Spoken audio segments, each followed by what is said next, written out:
భయపడకండి, ఎవ్వలతో ఏం కాదు. కాంగ్రెస్ వాళ్ళకి అంత ధైర్యం కూడా లేదు. కేసీఆర్ గారు గర్జిస్తే ఈ జిల్లా మంత్రులు, నీళ్ల మంత్రి కూడా ఈ జిల్లాలోనే ఉన్నాడు. పాపం ఆయనకు నీళ్ల గురించి కూడా తెలియదు. నిన్న ప్రెస్ మీట్ పెట్టి నేను చూస్తూ ఉంటా, ఆయనకి ఏం తెలియదు. ఏమన్నా అంటే నేను ప్రిపేర్ అయ్యి రాలే, రేపు వస్తా అంటాడు. మళ్ళీ ఒక ఆయననేమో ప్రిపేర్ అయ్యి రాడు, ఇంకొక ఆయనేమో నీళ్లు వాటర్ నేను ఎక్కువ చెప్పా ఆయన గురించి. గిసంటోళ్ళు ఈ జిల్లా మంత్రులు. ఏం తెలుసు వీళ్ళకు? నీళ్ల గురించి తెలుసా? ప్రజల అవస్థల గురించి తెలుసా? అడ్డమైన అబద్ధాలు చెప్పి అర్రాసు పాటవాడి ఇవాళ అడ్డదారిలో అధికారంలోకి వచ్చి కూర్చున్నారు. మీదికెళ్ళి ఇవాళ హుంకరిస్తా ఉన్నారు, బెదిరించే ప్రయత్నం చేస్తున్నారు. బెదిరింపులు అంటే మామూలు బెదిరింపులు కాదు. ఇక్కడే ఎల్లారెడ్డిగూడెంలో యాదగిరిని, ఎల్లమ్మగూడెంలో యాదగిరిని ఏ రకంగా అవమానించినరో ఒక యాదవ సోదరుణ్ణి మీ కళ్ళ ముంగట్నే ఉన్నది. లింగంపల్లిలో, సూర్యాపేట జిల్లాలోని నూతనకల్లి మండలం లింగంపల్లిలో మల్లయ్య యాదవ్ గారిని కిరాతకంగా హత్య చేసినారు. అట్లాగే చిన్న కాపర్తిలో ఇప్పుడే లింగయ్య గారు చెప్పినట్టు గెలిచిన వాళ్లను పోస్టల్ బ్యాలెట్లను లెక్క పెట్టకుండా ఓడించినట్టు ప్రకటించినారు. అట్లా చాలా గ్రామాల్లో, ఇక్కడ నారాయణపురంలో కానీ ఇంకా చాలా గ్రామాలలో ఇవాళ ఈ అరాచకంతో రీకౌంటింగ్ చేసి మొదలు గెలిచిన వాళ్లను తర్వాత ఓడిపోయిన వాళ్ళుగా ప్రకటించి ఆ రకంగా కూడా అన్యాయం చేసినారు. ఇవాళ బెదిరింపులు పనిచేయకపోవడంతో కొత్త కథ ఎత్తుకున్నారు. ఏమని?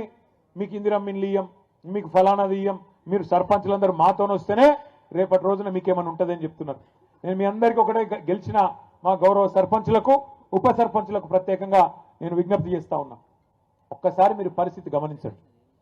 గెలిచిన కాంగ్రెస్ ఎమ్మెల్యేలకే ఇవాళ దిక్కు లేదు అక్కడ. మీరు చూడండి, నేను చెప్పేది అబద్ధం కాదు. ఒక ఎమ్మెల్యే గారు, కాంగ్రెస్ ఎమ్మెల్యే నిజామాబాద్ జిల్లాలో, కామారెడ్డి జిల్లాలో, ఇక రేవంత్ రెడ్డి గారు నిధులు ఇస్తలేడు అభివృద్ధికి అని చెప్పి ప్రపంచ బ్యాంకుకు ఉత్తరం రాసిండు ఆయన. అయ్యా నాకు ఒక 100 కోట్లు ఇవ్వండి, మా ముఖ్యమంత్రి గారు పైసలు ఇస్తలేడు, అభివృద్ధికి పైసలు లేవంట అని ఆయన ఉత్తరం రాసుకున్నాడు. అట్లాగే ఇంకొక ఎమ్మెల్యే గారు, మహబూబ్ నగర్ జిల్లా ఎమ్మెల్యే గారు, కాంగ్రెస్ ఎమ్మెల్యే ఎన్ఎం శ్రీనివాసరెడ్డి, ఆయన కుల్లో చెప్తున్నాడు కాంగ్రెస్ ఎమ్మెల్యేలకు పైసలు లేవు, ప్రభుత్వం దగ్గర డబ్బులు లేవు, మాకు పెళ్లిళ్లకు పేరెంటాలకు పోవడం తప్ప మాకు ఏ పని లేకుండా పోదు అని చెప్పి ఆ ఎన్ఎం శ్రీనివాసరెడ్డి గారు చెప్తా ఉన్నాడు. ఇది మీకు ఎందుకు చెప్తున్నా అంటే, గెలిచిన ఎమ్మెల్యేల పరిస్థితి ఇట్లా ఉన్నది. వాళ్ళు అనుకుంటున్నారు కాంగ్రెస్ ఎమ్మెల్యేలు మేము అనుకుంటే సర్పంచులను ఇబ్బంది పెట్టగలుగుతామని వాళ్ళు అనుకుంటున్నారు.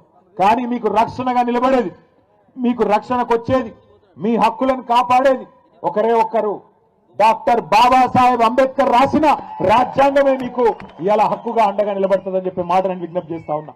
ఈ పైసలు ఏవైతే వాళ్ళు చెప్తున్నారో, నేను ఈయనీయా ఇచ్చేస్తా అజ్జేస్తా అని, ఎవడి అబ్బ సొమ్ము కాదు, ఎవడి అత్త సొమ్ము కాదు.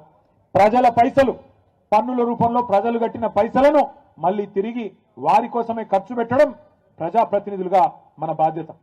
ప్రజాప్రతినిధులుగా ఇవాళ దేశంలో 5 అంచెల్లో ప్రభుత్వాలు ఉన్నాయి.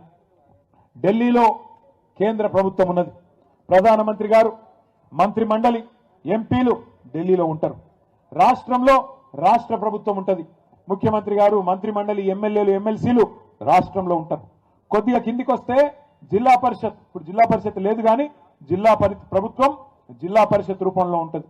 ఇంకొద్దిగా కిందికి వస్తే మండల పరిషత్తు, మున్సిపాలిటీలు, ఇక్కడ మండల పరిషత్తు, అక్కడ మున్సిపాలిటీలు.